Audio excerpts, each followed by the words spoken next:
तर मंडळी आज आपण करणार आहे मंचुरियन चिल्ली.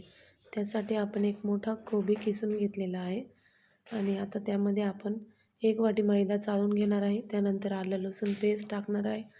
त्यानंतर आपण टाकणार आहे याच्यात चिली फ्लेक्स 1 चमचा. त्यानंतर आपण याच्यामध्ये शेजवान चटणी टाकणार आहे 3 ते 4 चमचे. आणि आता आपण याच्यामध्ये चिली सॉस टाकणार आहे आपल्या अंदाजानुसार आणि सोया सॉस टाकणार आहे.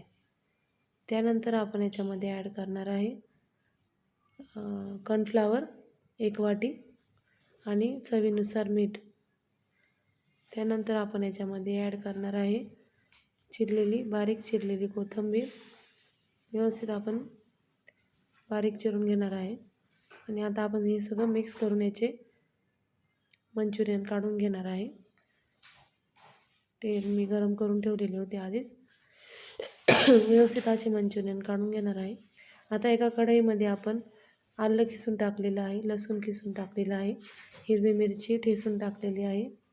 आता आपण याच्यामध्ये कोबी टाकणार आहे, बारीक चिरलेला कोबी, शिमला मिरची.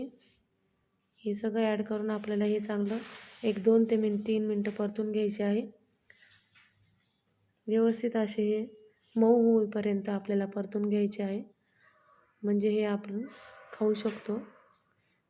एकदम नरम असे झाले, आपण बघू शकतो. तर मस्त परतलेले आहे. आता आपण याच्यामध्ये ॲड करणार आहोत शेजवान चटणी, सोया सॉस, चिली सॉस. हे सगळं आपण व्यवस्थित परतून घेणार आहोत. याला व्यवस्थित आपण हलवून घेणार आहोत. त्यानंतर आपण याच्यामध्ये ॲड करणार आहोत कॉर्नफ्लॉवर.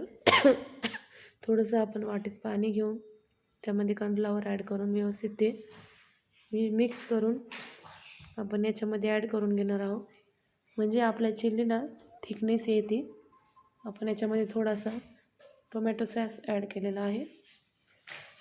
आता आपण याच्यामध्ये बनवलेले ते मिश्रण ॲड करून घेणार आहोत. व्यवस्थित हे परतून घेणार आहोत.